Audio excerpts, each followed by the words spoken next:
ही सगे हो। ये चार चीजें अपने जीते जी कभी दूसरे को नहीं देनी चाहिए, वरना सिर पकड़कर रोओगे।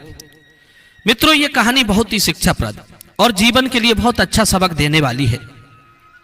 कई बार हम अपनी ही कुछ गलतियों के कारण अपने जीवन को दुखों में धकेल देते हैं, फिर हमारे पास पछताने के अलावा कोई भी विकल्प नहीं बचता है। यदि आप पछताना नहीं चाहते हो तो इस कहानी को जरूर सुनना। दोस्तों, एक नगर में बहुत बड़ा धर्मात्मा राजा राज करता था। उसका एक छोटा सा पुत्र था, उसकी पत्नी और उसका एक भाई था। राजा बहुत ही बुजुर्ग हो चुका था। बुढ़ापे में ही उसको एक पुत्र प्राप्त हुआ था। तो राजा ने सोचा कि मेरा पुत्र तो अभी नादान है, वो इस राज्य को संभाल नहीं पाएगा। यही सब बातें सोचकर राजा ने कुछ दिनों के लिए अपने भाई को अपनी गद्दी सौंप दी और कहा कि मेरा बेटा जब बड़ा हो जाए तब ये गद्दी उसको दे देना। दोस्तों, अब कुछ दिनों के बाद राजा की मृत्यु हो जाती है और उस राज सिंहासन का मालिक उस राजा का भाई बन गया था। उसका भाई बहुत बड़ा घमंडी, उद्दंड, दुराचारी था। ऊपर से उसे राज सत्ता प्राप्त हो गई थी। अब तो वो राजा बन गया था। राजा बनने के बाद वो अपनी प्रजा का ख्याल रखने के बजाय उसका दोहन किया करता था। वो हमेशा ये सोचा करता था कि मैं अपने भतीजे का राज चला रहा हूं, जब ये बड़ा हो जाएगा तब मुझसे ये राज सिंहासन ले लेगा। पर मित्रों, कहते हैं एक बार जिसने सत्ता का स्वाद चख लिया फिर वो उसे छोड़ना नहीं चाहता। धीरे धीरे समय गुजरता चला गया। जब उसका भतीजा राज संभालने के योग्य हो गया तो एक दिन उसके मन में ख्याल आया कि अब मेरा भतीजा इस गद्दी का मालिक बन जाएगा। तो उसने अपनी भाभी को अपने नौकरों से कहकर जंगल में शेर के आगे छुड़वा दिया और अपने भतीजे को जेल में डलवा दिया। उसे बंदी बनाकर अपनी जेल में रखने लगा। फिर वो सोचने लगा कि अब हमेशा हमेशा के लिए मैं इस सिंहासन का मालिक बन गया हूं। अब प्रजा तो हमारी गुलाम है। अब मेरे मन में जो होगा मैं वही करूंगा। उसने प्रजा पर कर की दर बढ़ा दी थी। पूरे दिन वो अपने साजो शौक में लगा रहता था। प्रजा की तरफ तो उसका ध्यान ही नहीं जाता था।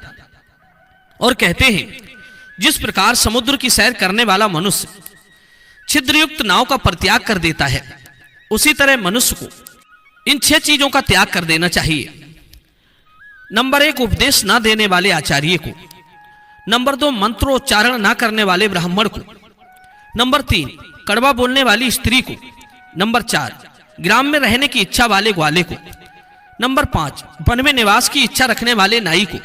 और नंबर 6, प्रजा का पालन और रक्षा न करने वाले असमर्थ राजा को। राजा के लिए त्यागने योग्य ये 7 दोष बताए हैं। नंबर 1, स्त्रियों में आसक्ति। नंबर 2, जुआ। नंबर 3, शिकार करना। नंबर 4, मद्यपान करना। नंबर 5, वाणी की कठोरता। नंबर 6, अत्यंत कठोर दंड देना। नंबर 7, धन का दुरुपयोग करना। ये 7 विनाशकारी दोष राजा को सर्वदा के लिए त्याग देना चाहिए। इन दोषों के रहते राजा भी अक्सर मूल सहित नष्ट हो जाते हैं। और मित्रों, यही सब दोष उस राजा में भी थे। एक दिन की बात, उसने देखा कि उसका जो महल है वो काफी पुराना हो चुका है। तो उसने सोचा कि क्यों ना एक नया महल बनवा लिया जाए।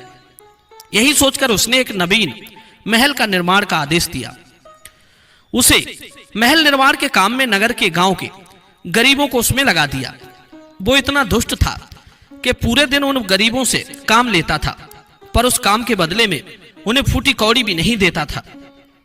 अगर कोई राजा से अपनी मजदूरी या भोजन मांगता तो राजा अपने सिपाहियों से उन्हें खूब पिटवाता। डर के मारे बेचारे उसके महल निर्माण के काम में लगे रहते थे। जो काम करने में आनाकानी करता था, राजा उसे उठाकर जेल में भर देता था। राजा के इस तरह के व्यवहार से पूरी प्रजा में आक्रोश था। सब उस क्रूर राजा का विरोध करना चाहते थे, पर डर के मारे कोई अगुआ नहीं बनना चाहता था। उसके इसी प्रकार के अत्याचार प्रजा पर बढ़ते चले गए। राजा का जो मंत्री था वो राजा के कामों से सहमत नहीं था। मंत्री प्रजा की तकलीफों को समझ रहा था, मगर वो राजा प्रजा के साथ पशुओं की तरह व्यवहार करता जा रहा था। धीरे धीरे प्रजा में बगावत के स्वर तेज होने लगे। उसने अपने मंत्री से कहा कि मंत्री जी, जो कोई भी हमारे खिलाफ आवाज उठाने का प्रयास करे उसे तुरंत जेल में डलवा दो। अगर फिर भी न माने तो हाथियों से कुचलवा दो। अगर फिर भी न माने तो सूली पर लटका दो। क्योंकि मित्रों, उसका यह मानना था, प्रजा और ढोल जब तक पीटे नहीं जाएं, तब तक सही रास्ते पर नहीं चलते। उसने अपने मंत्री को एक और भी हैरान करने वाला आदेश दे रखा था। उसने कहा, मंत्री जी, हमारा जो नया राजमहल बन रहा है, उसके उद्घाटन के समय उसमें भोजन बनाने वाली, भोजन परोसने वाली नगर की सुंदर और कुंवारी लड़कियों की आवश्यकता होगी। और जो लड़की स्वेच्छा से ना आए तो उसे जबरदस्ती उठाकर ले आना। जब सुंदर सुंदर लड़कियां रोज हमारे महलों में नृत्य करेंगी तो हमारा राजभवन और भी अधिक भव्य नजर आएगा। और हम उन्हीं सुंदर लड़कियों में से कुछ लड़कियों को उन राजाओं को गिफ्ट में देंगे जो हमारे उद्घाटन के समय पर हमारे यहां उपस्थित होंगे। हमारे इस नए भवन की चर्चा दूर देशों में भी हुआ करेगी।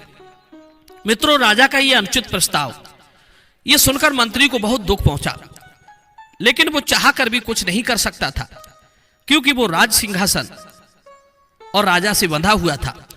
वो जानता था कि अगर उसने विरोध किया तो या तो उसे बंदी बना लिया जाएगा या फिर उसे देश निकाला दे दिया जाएगा।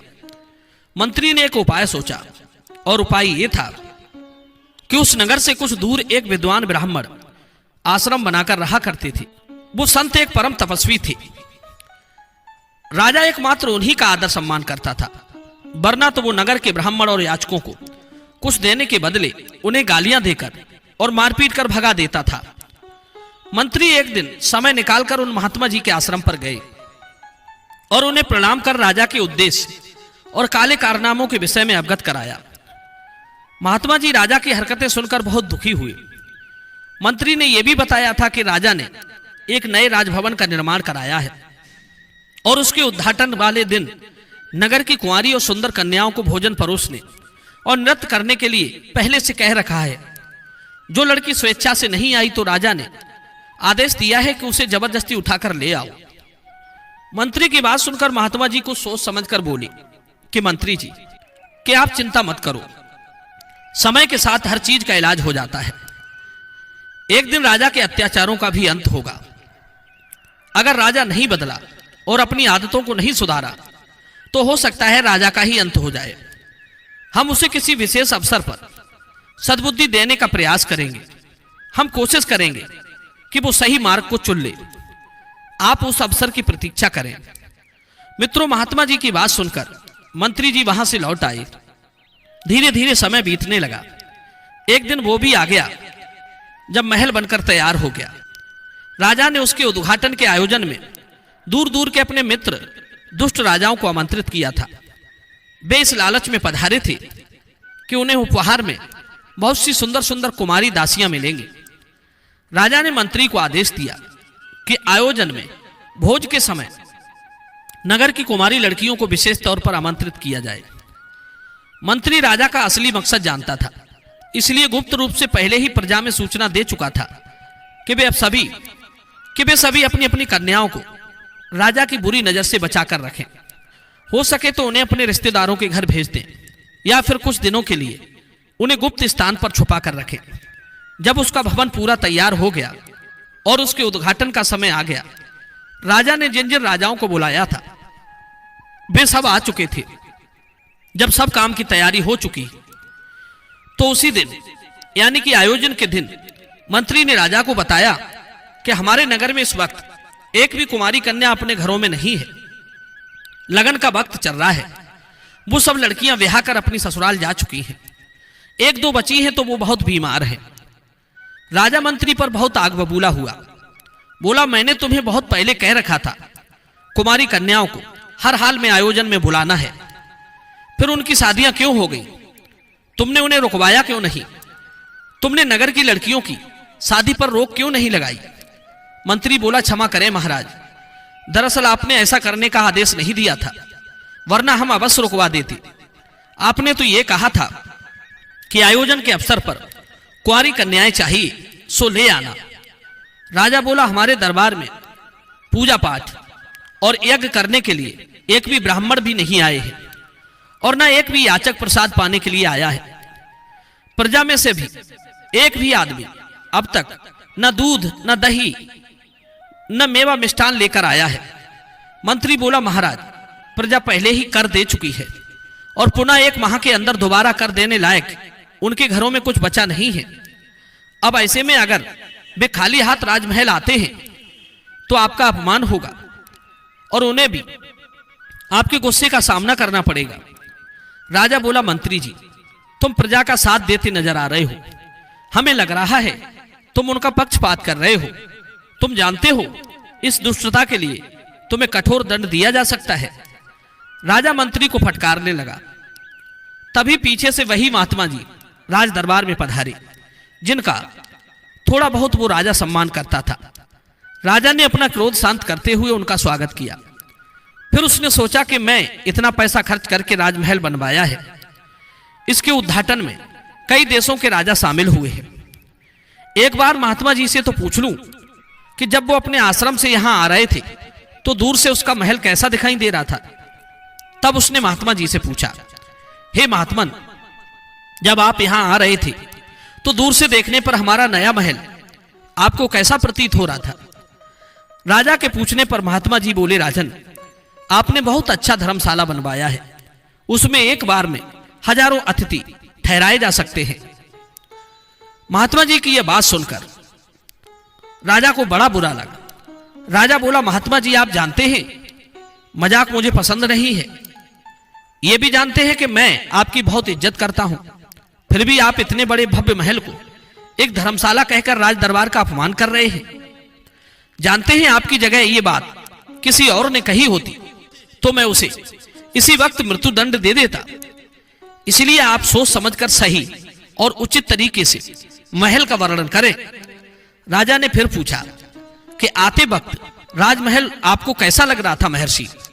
तब महात्मा जी बोले, एक बार कह तो दिया कि बहुत सुंदर भव्य धर्मशाला है। राजा महात्मा पराग बबूला हो गया। वो महात्मा को चुनौती देते हुए बोला कि आप अपने दिमाग में ये बात अच्छी तरह बैठा लो कि ये धर्मशाला नहीं, महल है, राजमहल।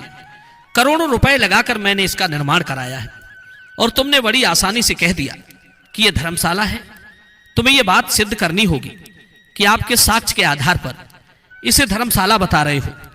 अगर आप इसे धर्मशाला सिद्ध नहीं कर पाए तो आपको बंदी बना लिया जाएगा और कल बीच चौराहे पर सभी जनता के सामने सूली पर चढ़ा दिया जाएगा।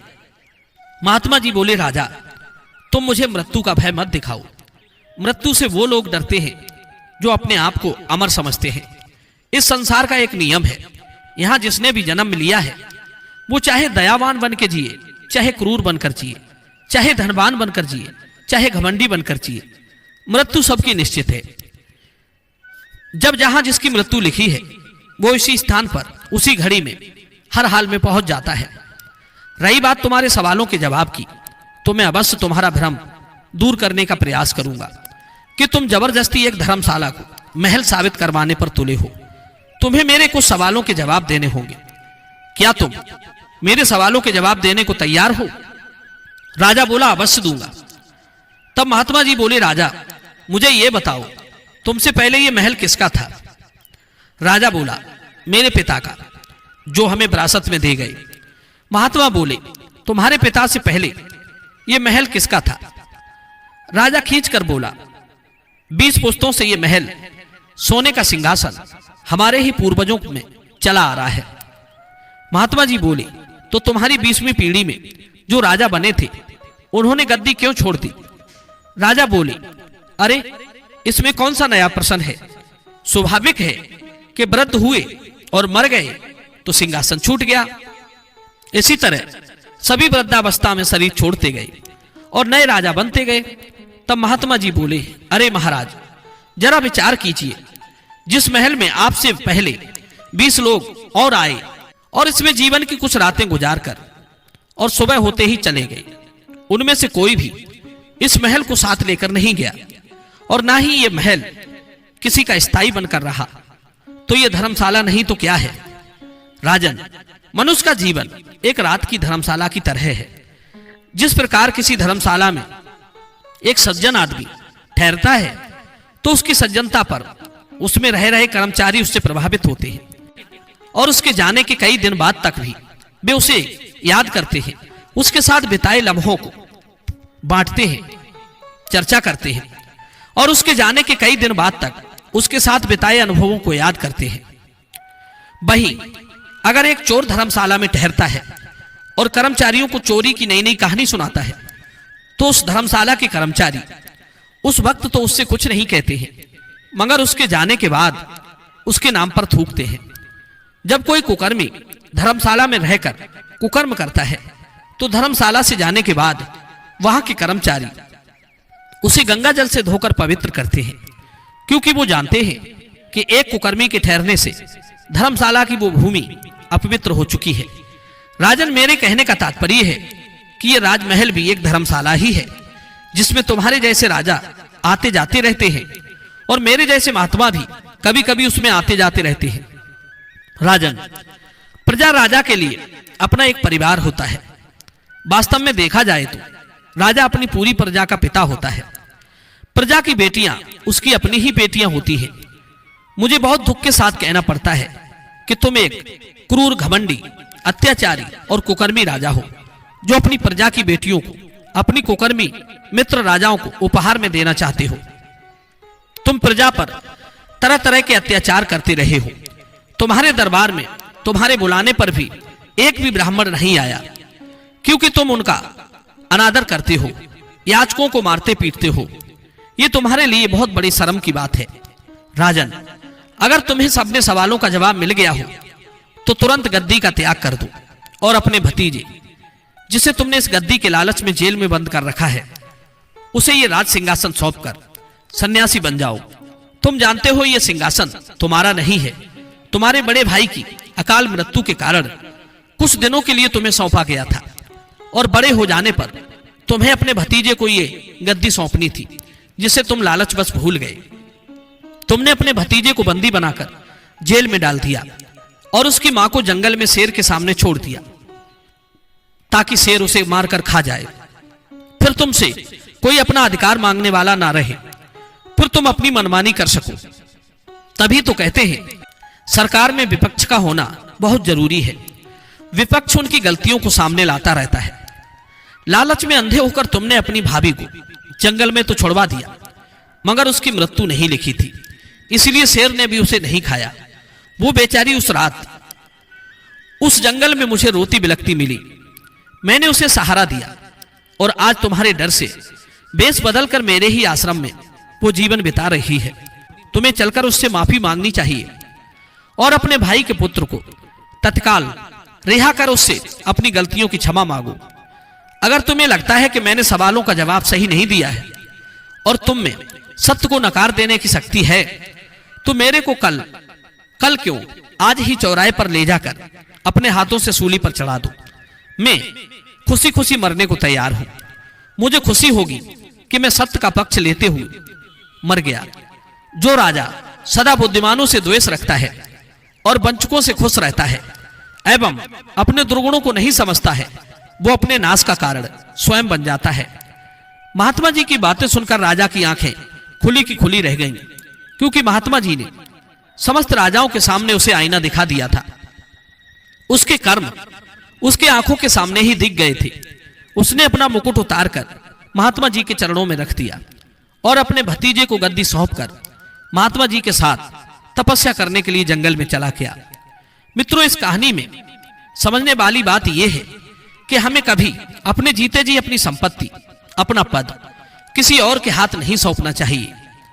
लड़का हो या भाई, चाहे कितना ही प्यारा हो, अपने जीते जी अपनी संपत्ति कभी उसके नाम नहीं करानी चाहिए, वरना वे आपको भूल जाएंगे और आपके पास पछताने के अतिरिक्त कोई चारा नहीं होगा। नंबर 2, अपनी स्त्री को अपने होते हुए अन्य पुरुषों के साथ नहीं छोड़ना चाहिए, चाहे कितने ही विश्वासी हों, क्योंकि धोखा उन्हीं से मिलता है जो विश्वासी होते हैं। अपना वो भेद जिससे मान प्रतिष्ठा की हानि होती हो, परिवार पर संकट आता हो, बहुत बड़ी धन हानि होती हो, किसी की जान जाती हो, ऐसी बात कभी किसी को नहीं बतानी चाहिए, चाहे कितना ही कोई प्यारा या प्यारी हो। दूसरी समझने वाली बात यह थी कि हमें किसी चीज को पाकर मद नहीं करना चाहिए। संसार की कोई भी वस्तु स्थिर नहीं रहती, बदलते रहना ही यहाँ का नियम है। जो आज आपकी है कल किसी और की हो जाएगी, परसों किसी और की होगी। उसे अपना समझ लेना मनुष्य की सबसे बड़ी भूल है। मित्रों, इतना कहकर महात्मा जी उस राजा के साथ वन को चले गए। मित्रों, इस कहानी से आपने क्या सीखा, कमेंट सेक्शन में अपनी राय जरूर देना। मिलते हैं आपसे अगली वीडियो में एक और ज्ञान चर्चा के साथ। आप सभी का बहुत बहुत धन्यवाद। जय श्री कृष्णा।